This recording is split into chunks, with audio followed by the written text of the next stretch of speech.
Hello, what are you reading? Hi, it's the Holy Quran. But isn't the Quran only for Muslims? Not at all. Its teachings are addressed to all humanity, from heads of state to everyday people like us. What does it teach us? It's a book of life for life. No thinking person should pass through life without it. Where can I get a copy? From the IPCI, 124 Queen Street, Durban.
Because, I mean, otherwise there would be so many people believing in him. Well, I don't read my Bible because I don't think there's a lot of help in it, really.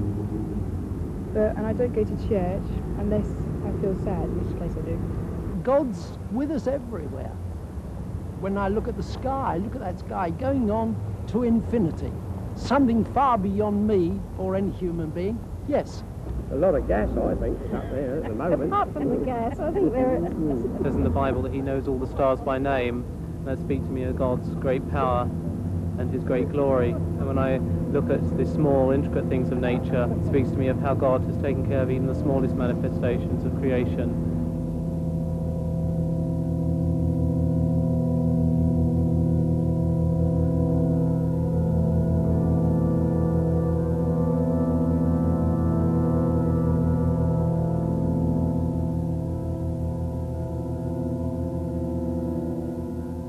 Good evening. Well, are we small manifestations of God's creation, as the man on the film said, or purely products of chance, who for their own comfort have invented the idea of God? To put it another way, did God create man or man create God? It's a choice everybody's got to make. This book, The Probability of God, that's just been published, makes the incredibly important assertion that modern science is beginning to reveal the existence of a creator God.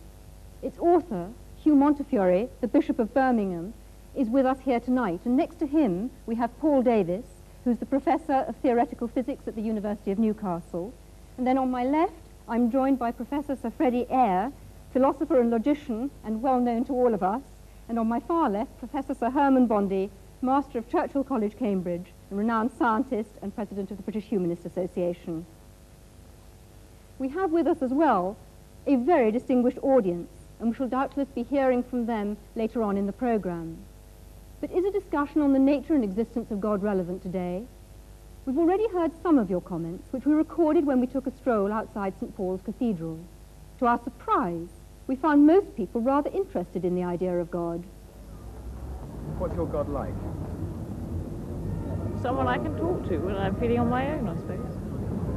The way he's normally portrayed is as an individual, something in man's own image, and I don't believe that at all. I think he's got a lot of value for a lot of people, especially for lonely people and old people, probably. And for you too? He's my sort of reserve when I'm on my own. He's big, he's got a beard and long hair. Black long hair and a black beard. I don't think he's like a person, but he's just a voice. I think he's great and he just helps you. And then in the night, sometimes in the dark, you feel so scared. But then when you think of God, you don't feel scared anymore. He's tall with a beard and he's just a great man. So he looks a bit like you in some ways. I do believe there is something that well, not exactly makes decisions for us, but knows more than we do. Do you believe in a God? No, only actually from the point of view that I do believe that there is a point beyond which people are unable to comprehend, and when that point is arrived at, then they encapsulate the whole thing in the concept of a God. When I look around at the suffering in this world, then I don't believe there's a God. If there was a God, it wouldn't cause the suffering that there is in this world. Then again, I think of Ethiopia with the Live Aid concert, and maybe there is. To get all people together, to get money together for children, I think, yeah, there is. Got to be. Well, was our universe created by a God or not? Hugh Montefiore's book says yes, and takes a fresh look at natural theology, which, as far as I understand it, is the argument that says that you can perceive the existence of God directly from the evidence of nature, and that, of course, includes scientific evidence. Hugh Montefiore, couldn't it be argued that you are, in fact, trespassing on other people's patch? Well, yes, you could argue anything, but I don't really see why we shouldn't reflect on what the scientists have said.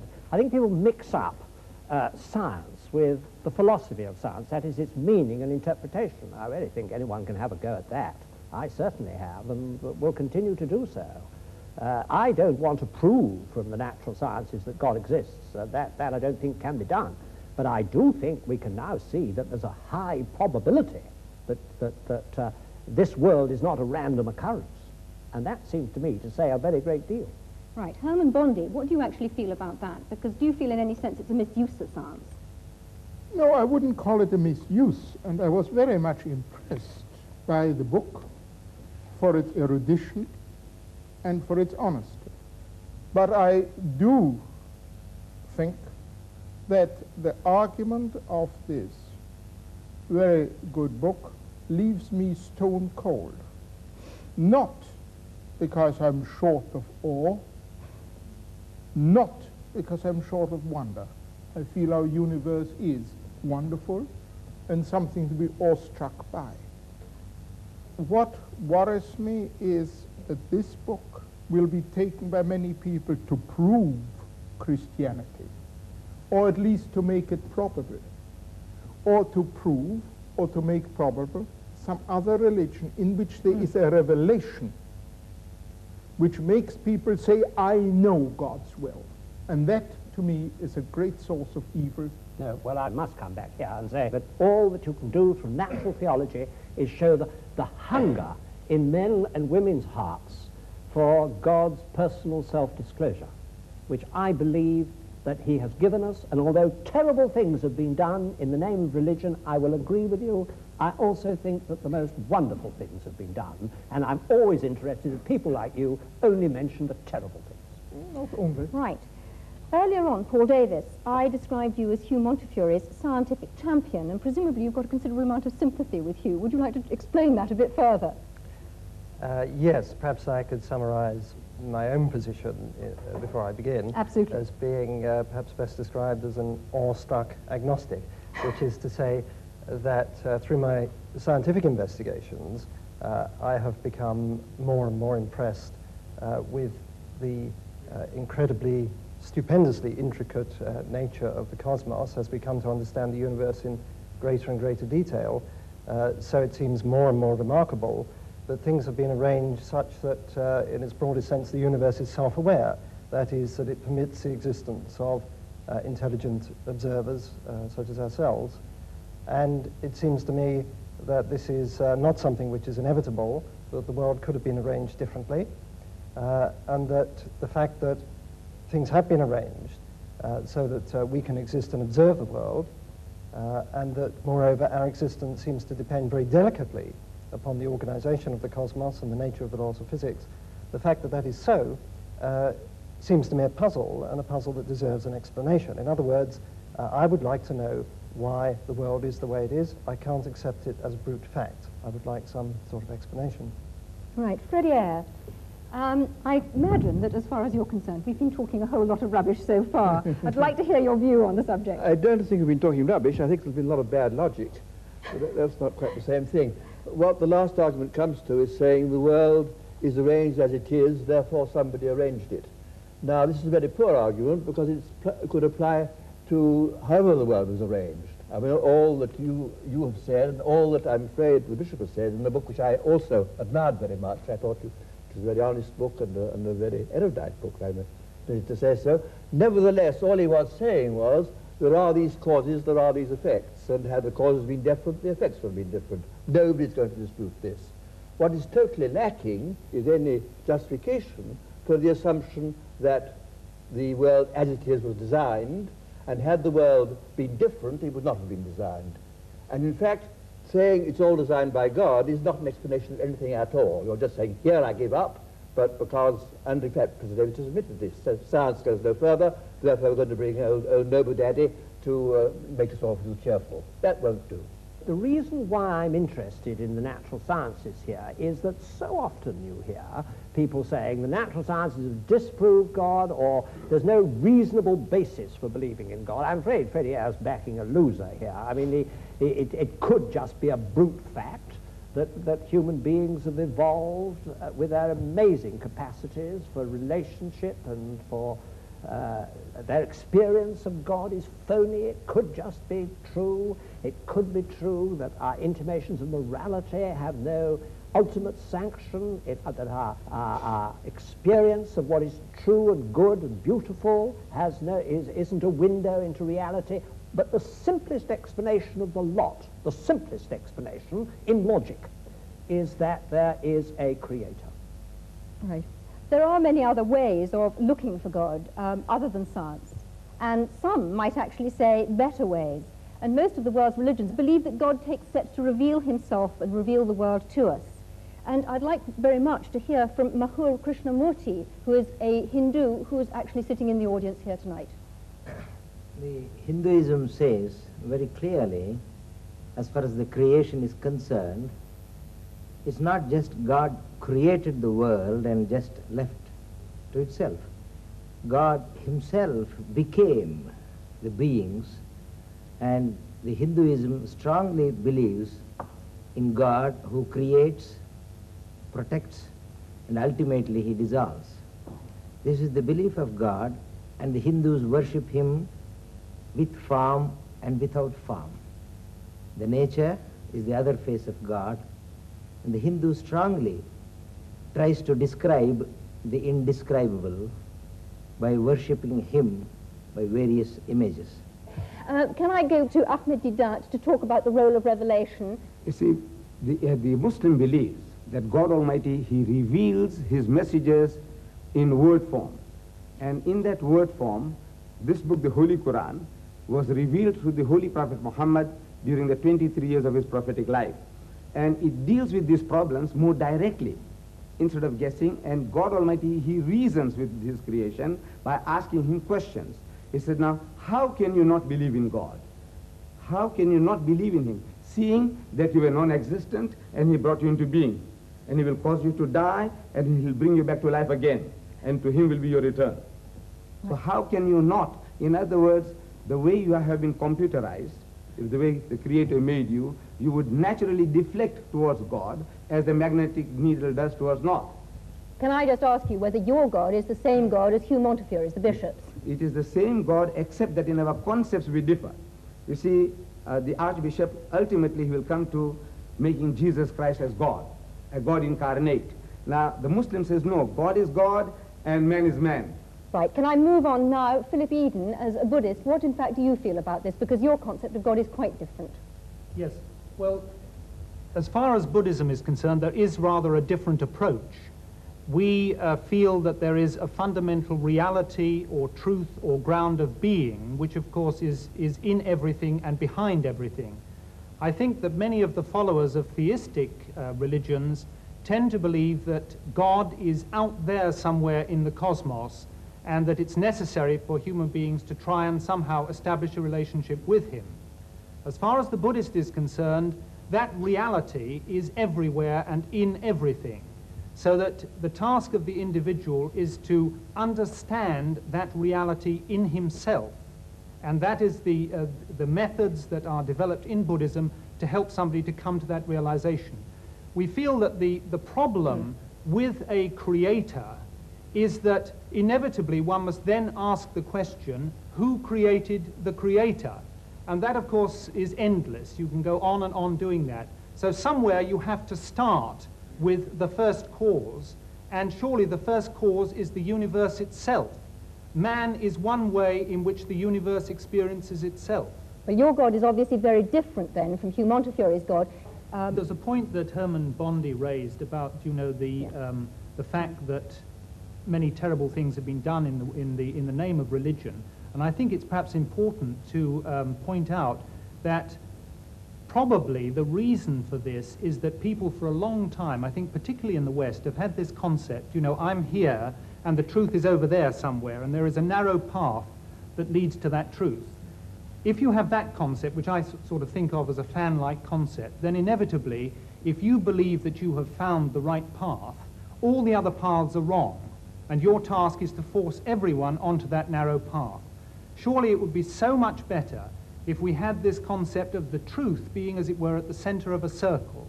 We are somewhere on that circumference, and there are many different paths that lead into that truth. And the thing for us to realize, I think, is that the particular path that we choose is very much a personal thing. And it depends on many different factors. It probably depends on the person that we have met that may have explained that path to us, and various experiences we've had. If only we realize, all right, this path for me is the right one at this particular time, but that does not invalidate the other paths. But are you saying, therefore, that there's only one truth, that we only have one truth that we can actually listen to and experience? There can only be one truth with a capital T, one reality. And I think the point is that all the great religions have been trying inadequately in their own way to point man towards that truth. But for heaven's sake, don't let's, you know, have this idea that there is only this one wretched, narrow path and that all the others are wrong. All right, can I move the discussion on and say that we've dealt to some extent with revelation, but other people who are believers, and Hugh Montefiore has, if you like, supporters who don't only argue from design, would say that it's much more about experience and not about either design or revelation at all. I hope he wouldn't. And the experience, not Hugh Montefiore, other people would. And Sorry. the experience is God showing himself to us or us feeling him. And Eric Delve, you're an evangelist in the Church of England. Would you argue with that? I think I would a bit, yes. Because I do believe that you cannot prove God scientifically. Science can only deal with the material of this current universe. God is necessarily not of this universe. He's superior and outside of it. So consequently, you can't prove him scientifically or disprove him. But of course you want to go much further than that. If there's a God who made me, I want to know who he is. I want to know what he's like. And of course we Christians believe that he's actually done that, said it for us in the person of Christ. And we also believe that he's alive today and we can know him. So that's what we're here to say, and that anybody can actually say, go beyond just the evidence, whether it's for or against, and say, God, if you're really there, I want to know you, because I'm prepared to know the truth, whatever it costs me. Right, Hugh Montefiore. I do actually think that religious experience is a very important pointer, and in my book I say it's the convergence of, as I see it, science showing us we're not just random products, probably not just random products, and conscience, and experience. I mean, why is it that between 30 and 60% of people, even in this secular country, lay claim to some form of religious experience? Pretty out. And one point I'm continually making is that the postulation of God explains nothing whatsoever, because it is consistent with anything that happens. And of course it's consistent with people having religious experience, I mean, or not having it, or consistent with people, you say consciousness is implanted, I mean, equally well you can say that sadism is implanted. I mean, whatever is, but you've got to explain in some way that it would have been otherwise if there had not been a creator. And this is what is totally missing, any kind of rational argument. Right. I actually wanted to bring up just something of the evidence that is within human experience of just the sheer business of significance. When I say to my wife, I love you, I mean something. I do not mean I, an accidental conglomeration of molecules from some antediluvian swamp, happen to feel a totally accidental attraction towards you, another totally accidental conglomeration, etc.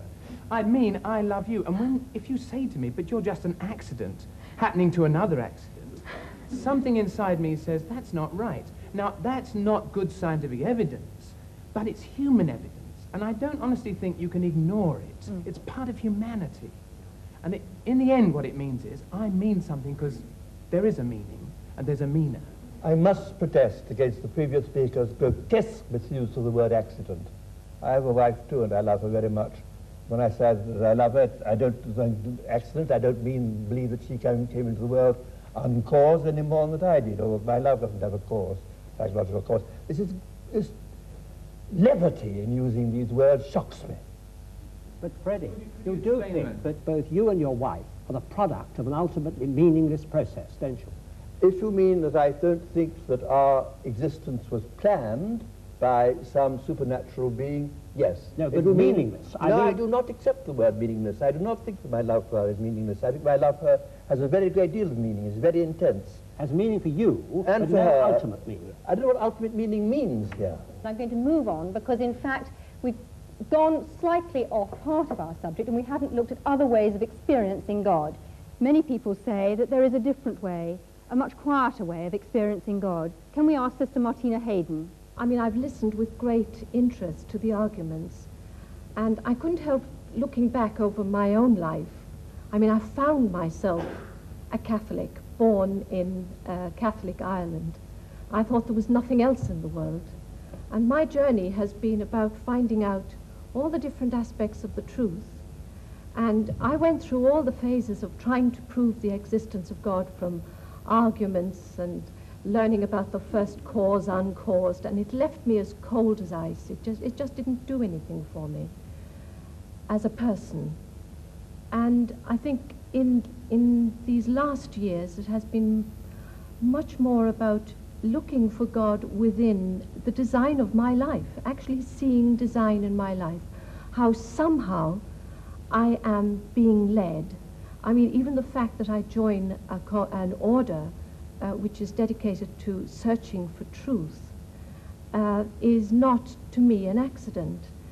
And I hear all the different truths, and I'm really excited about what's happening in science, because I can see that that really is, there's a convergence of truth, and there's so much more humility. I'm not saying I'm humble, as they say, if you say you are, you aren't.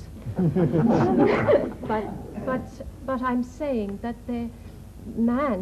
scientists, theologians, people in general are much more humble than they were, say, 20 years ago. I mean, I was locked in combat with Freddie Eyre 20 years ago or so about conscience. I wouldn't argue that way now. I don't want to. Well, I can't match his mind, and I don't think the mind can actually say it all. I find myself going to my heart about religion, and I just discover more evil in myself and more good as I go along. And the revelation of Christ in Christianity helps me there immensely, because I find that Christ didn't talk theological argument or logical argument. He didn't use any of those. He talked about the lilies of the field. He said the kingdom of heaven is like, that's a simile. So for me, God is revealing himself in me, in everybody. You know, I felt really close to the Buddhist gentleman who was speaking over there. I really felt I can relate to that too. I can look into the heart of a rose and it speaks to me.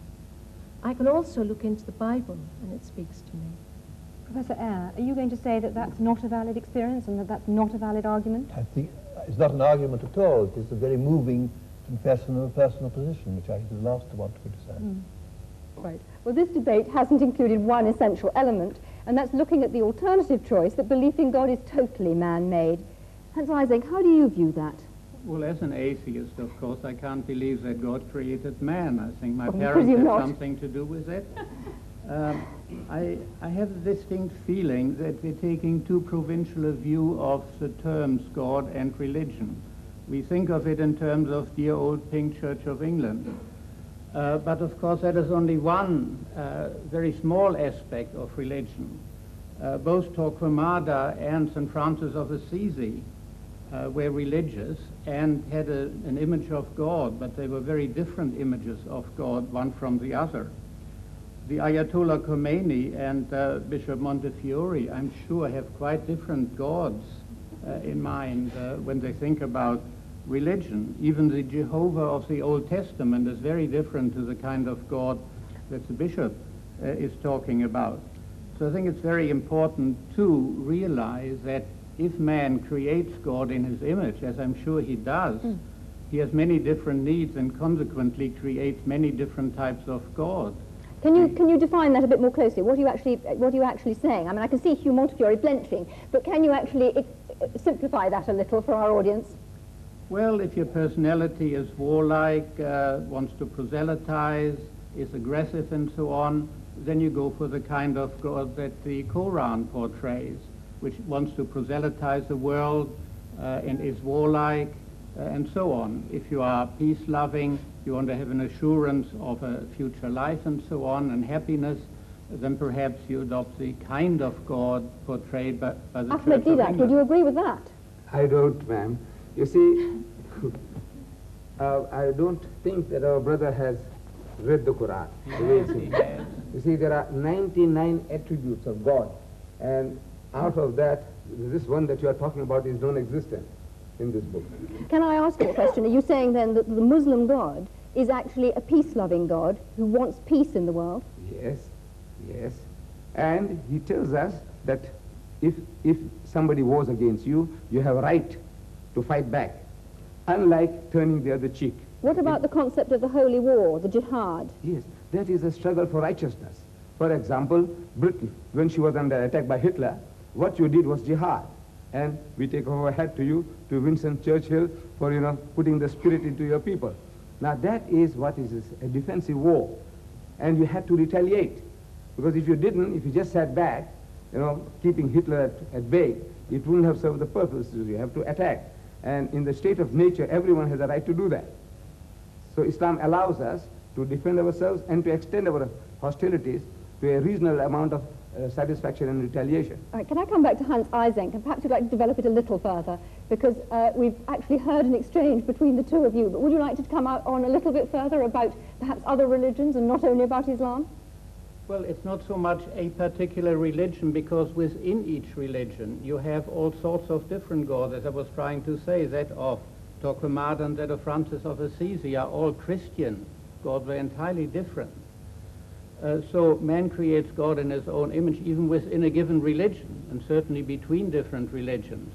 The God he needs will be a different God according to his own personal requirements and to the kind of society in which he lives. Our society is different to that of the time of the Crusades, and consequently we need a different kind of God. Can I ask you then about the role of conscience, and where does conscience come from? Well, psychological experiments on conscience have shown pretty conclusively that you can manipulate it and create it through a process of social learning, Pavlovian conditioning, and so on. It is something that is acquired through social influences, although there is also a strong genetic factor in it. In other words, altruism, the tendency to do good to others. is certainly, to some extent at least, genetically controlled, in the sense that if you look at identical and fraternal twins, there's a much higher correlation within the identical than within the fraternal groups. And the same is true of religion. I think that's a very important point, Professor that religious beliefs are in fact genetically controlled. Professor Eyre, where do you think conscience comes from? I entirely agree with the last speaker. I have no quarrel with that at all. Anybody in the general audience? Yes, in the front row. I'd like to throw out a definition that might be helpful to some people of the difference between religion and Christianity, because there's a distinct difference.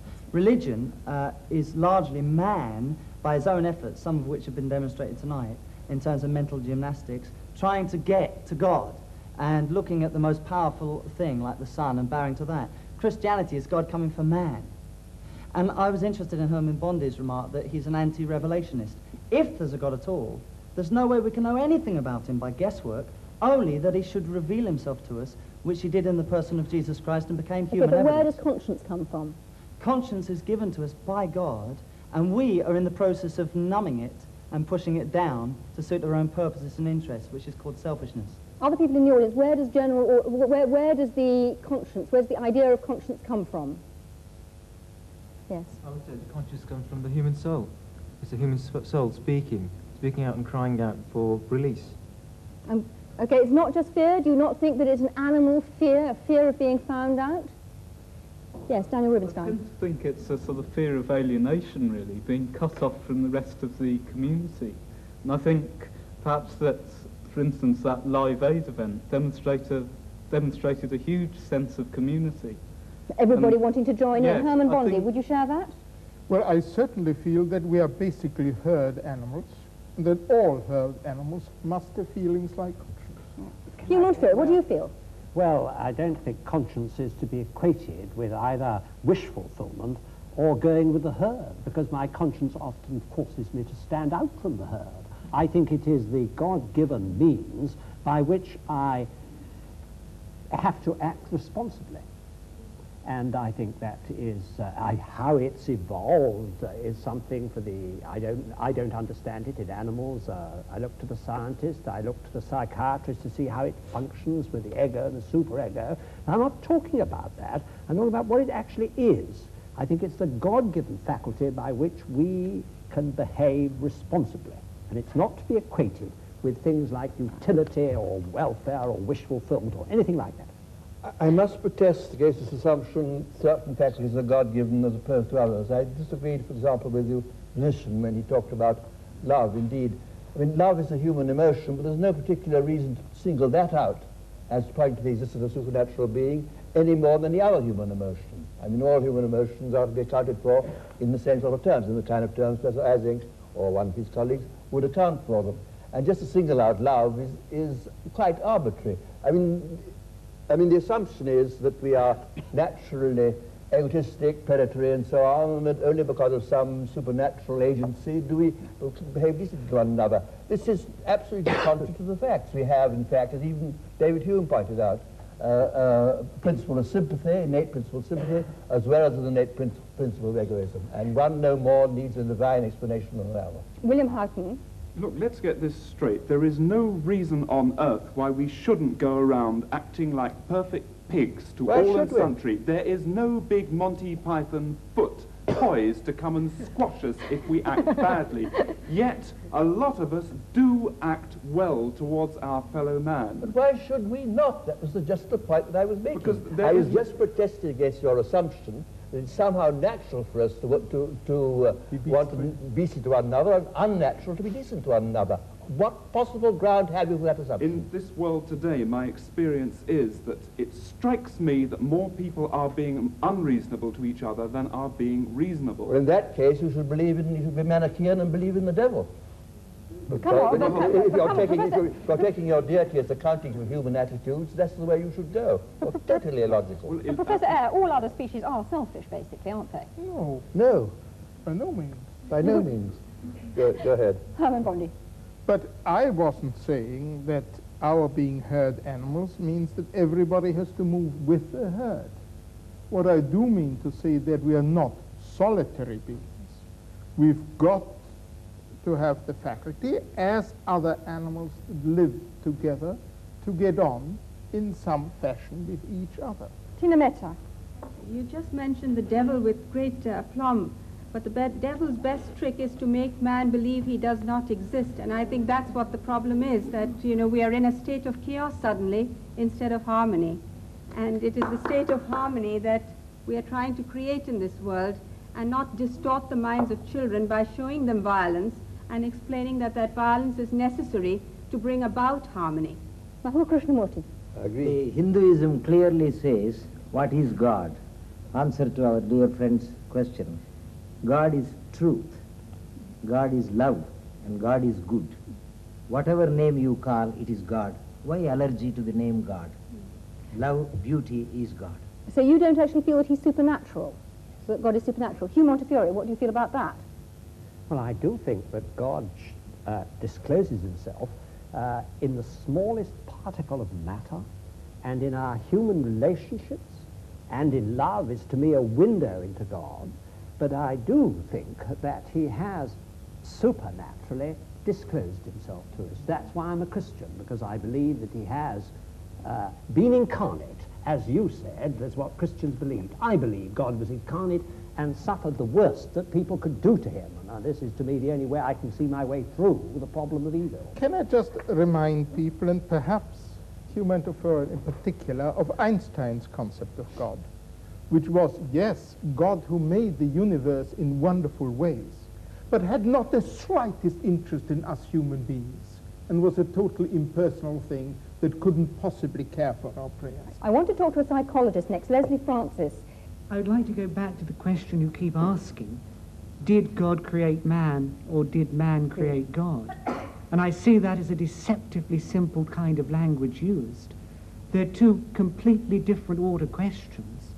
It is for the theologian in me to come to the question, did God create man? But the psychologist in me would want to answer your question in a different way. Did man create the image of God? He cannot go beyond looking at image. And I suspect what we've heard in the discussion tonight is a whole lot about the variability in the image that is used, but we haven't been able to get on to the ontology beyond that image. I'm sorry, everybody, but we've run out of time. The choice that is open to us is whether God made man or man made God. It's now over to you. All that remains for me to do is to thank the audience for their contributions and, of course, the panel. I'm sorry we didn't have time to say any more, and from me, good night.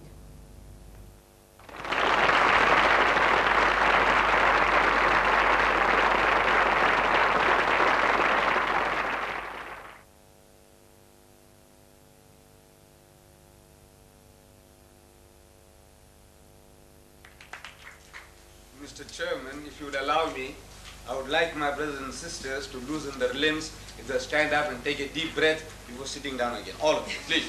Please. Take a deep breath or two and loosen your limbs, and you can relax.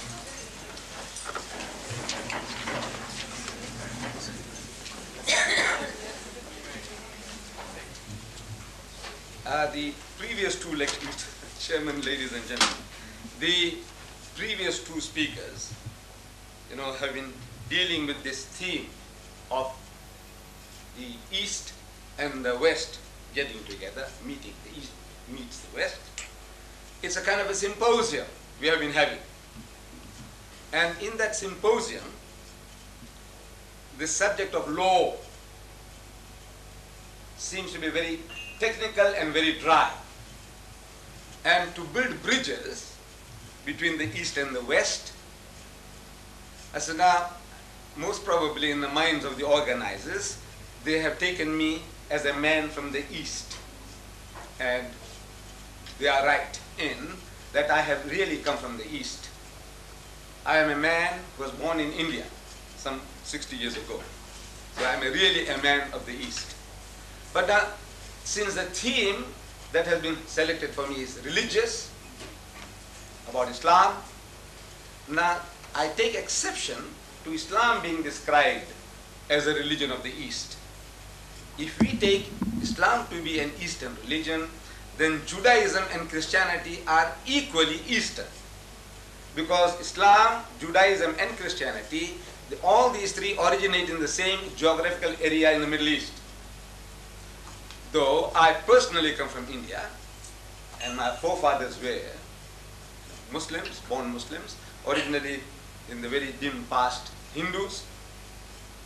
But now to share this East and West, for the moment if I agree that Islam is from the East and the Western religions would be then Judaism and Christianity, for the purpose of this discussion this evening, I will accept that. So what is the relationship between these three? Judaism, Christianity and Islam. In reality, from the Muslim point of view, these three are not three religions. From the Muslim point of view, it's the one and the same religion on different levels. And in the fundamentals of the teachings of Moses, Jesus and Muhammad, there is not an iota of difference. Sounds surprising, doesn't it? In the fundamentals of the teachings of Moses, Jesus and Muhammad, there is not an iota of difference between these three. And I prove it to you. I said, you see, the very first commandment, as it was given by God Almighty to the Holy Prophet Moses, in Hebrew, this is what it sounds like. So, Shama Israelu Adonai Eloheinu Adonai Echad, which means, hear, O Israel, the Lord, our God, the Lord is one. Some 1,300 years after Moses, a learned man of the Jews, described as a scribe, he poses the question to Jesus in the Gospel of St. Mark, chapter 12, verse 29. He said, Master, in the Hebrew language, Rabbi, what commandment is the first of all? And Jesus answers and says unto him in the Hebrew language, Shama Israelu Adonai Eloheinu Adonai Echad. Hear, O Israel, the Lord, our God, the Lord is one. He repeated word for word what was given by Moses some 1,300 years before.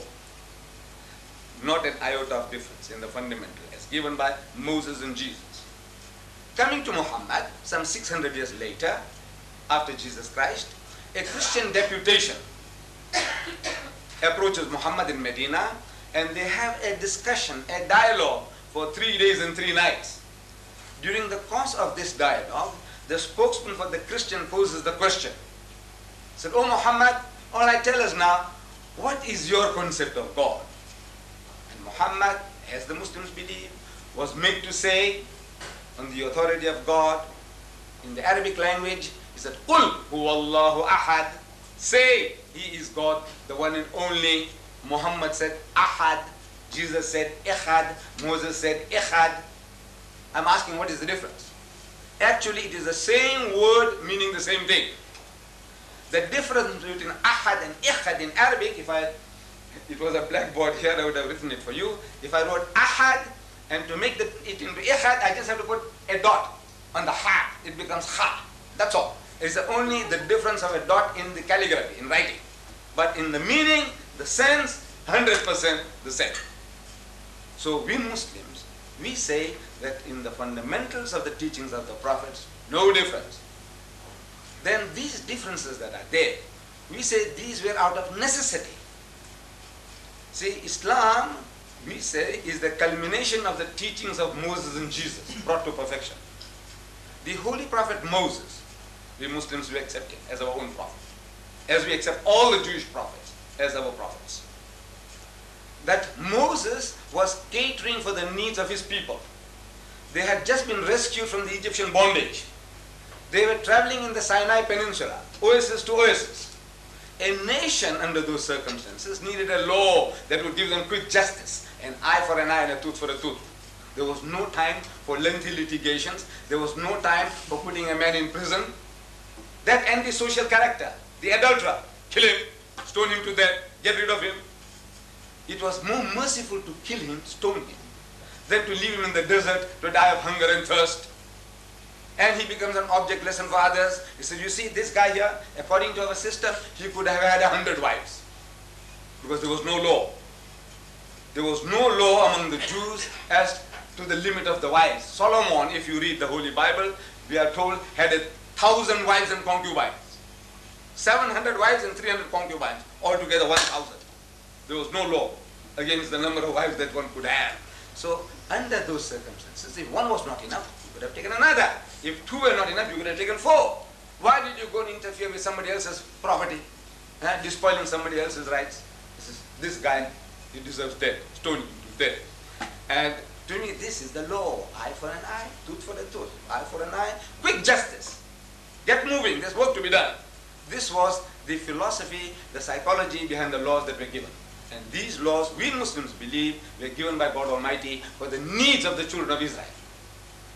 But laws have a tendency to change the characters of people over a period of time. Any law, every law, they change the characters of people. Hitlerite Germany, one of the most cultured nations in Europe, the Germans, supposed to be. That nation incinerated 6 million Jews.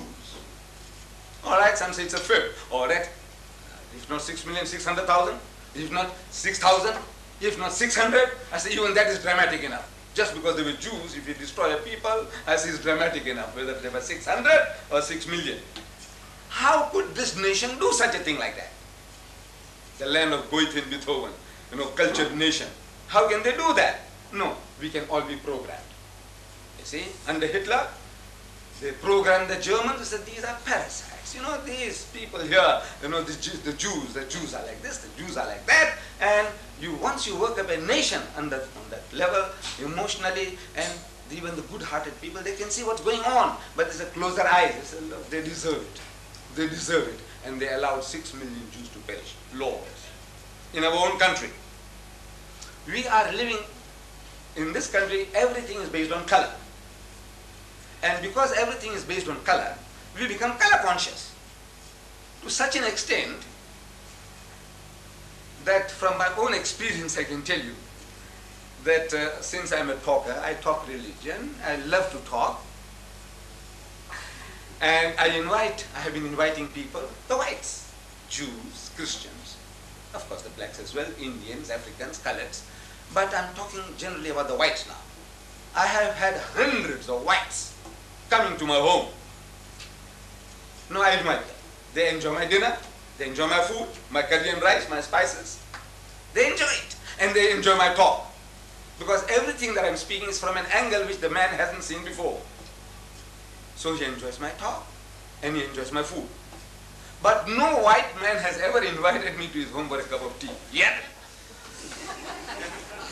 And I asked them, they meet me subsequently in the street, Mr. and Mrs. Daniels, Leopold Products, I don't know if they still exist in Mobile, Leopold Products.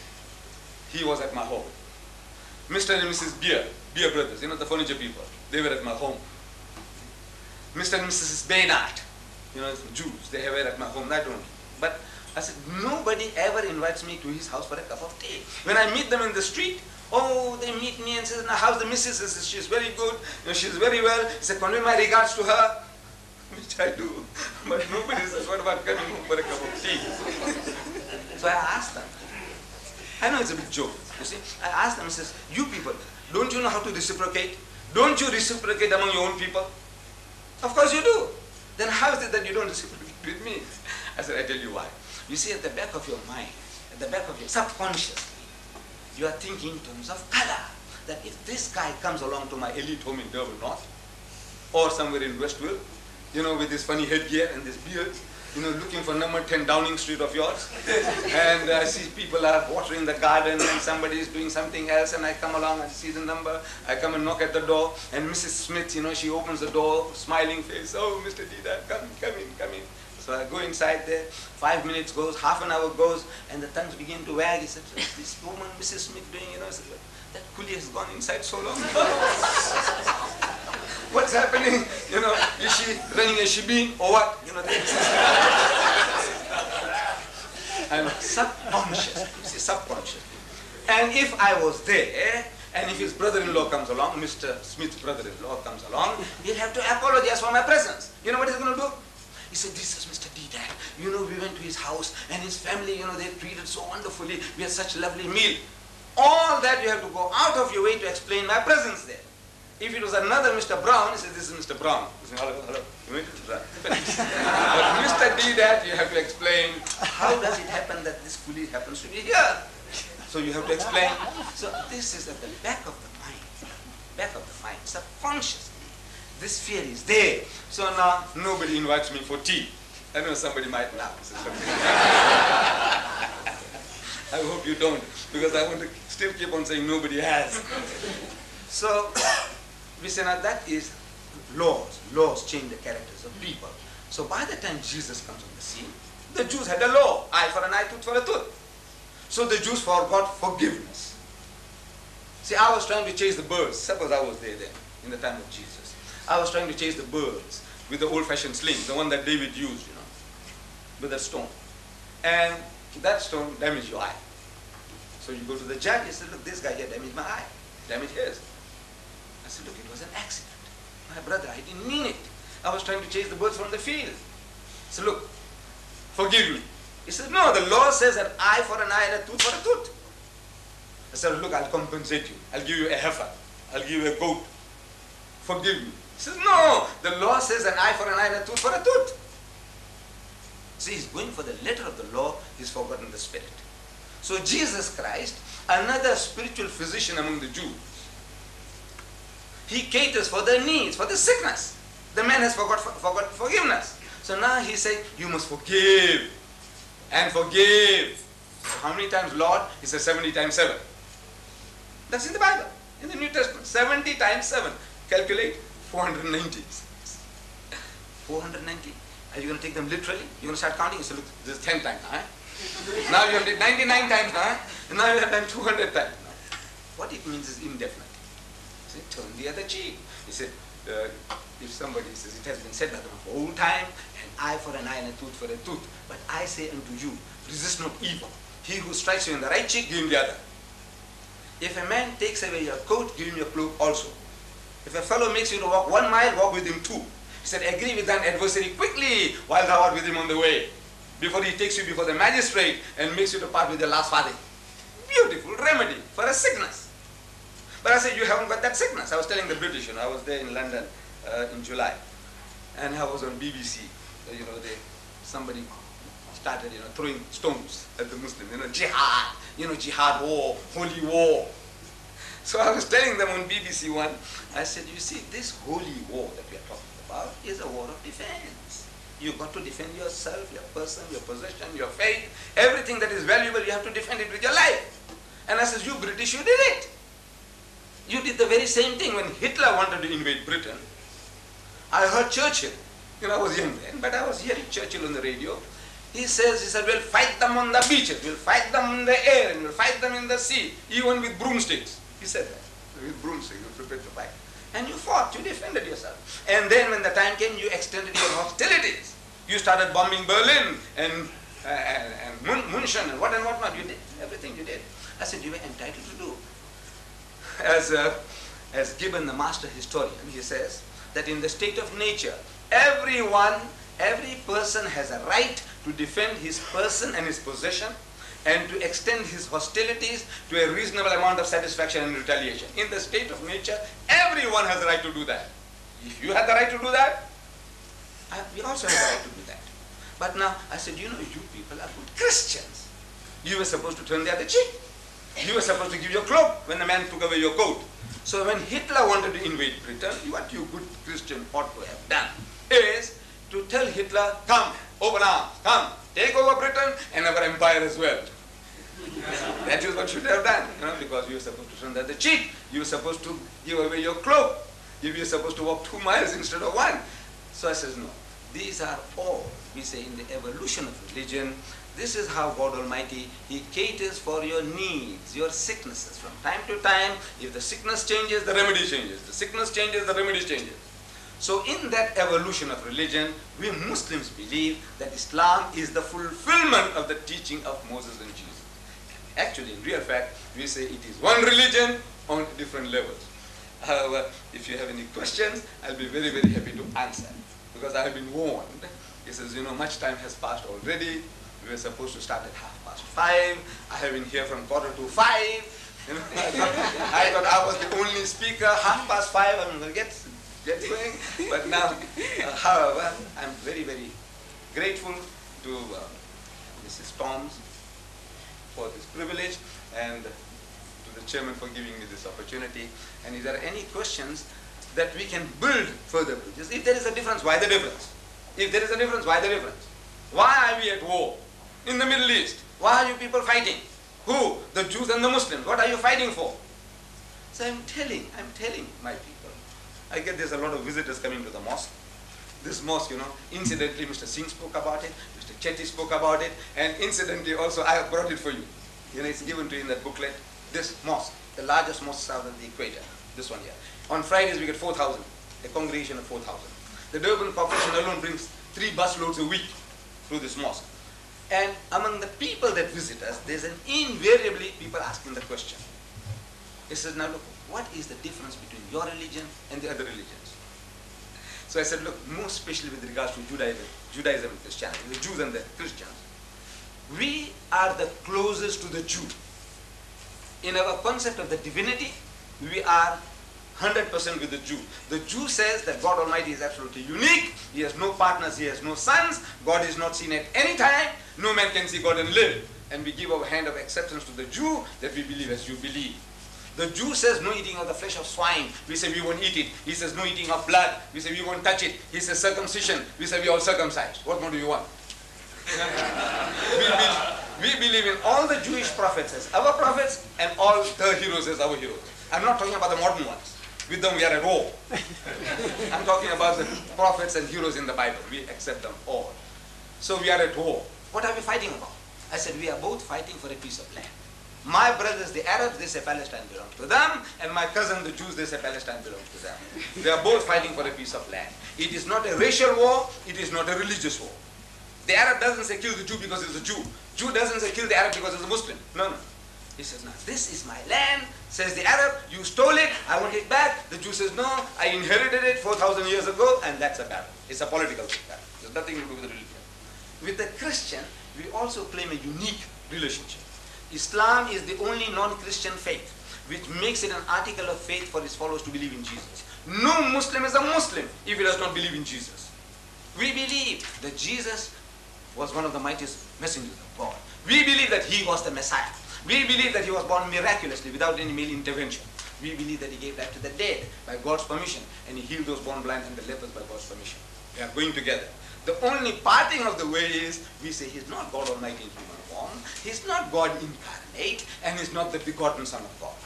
Metaphorically, we are all the children of God, and he would be nearer to being the Son of God than any one of us, because he'll be more faithful to God than any of us can ever be. From that point of view, Jesus Christ is preeminently the Son of God.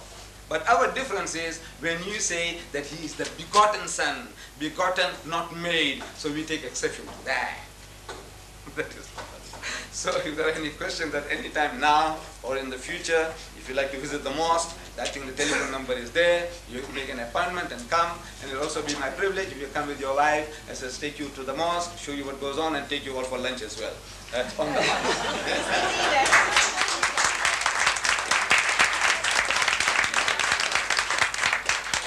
Yes?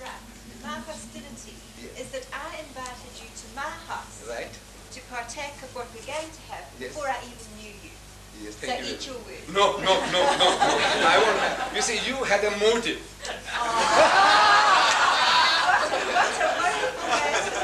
What a wonderful word. I give it. Thank you. Mr. Deedat, thank you for a most enchanting talk on, not only on the religion of Islam, but on humanity, mankind, and it was most interesting, and I'm sure every one of us had loved it.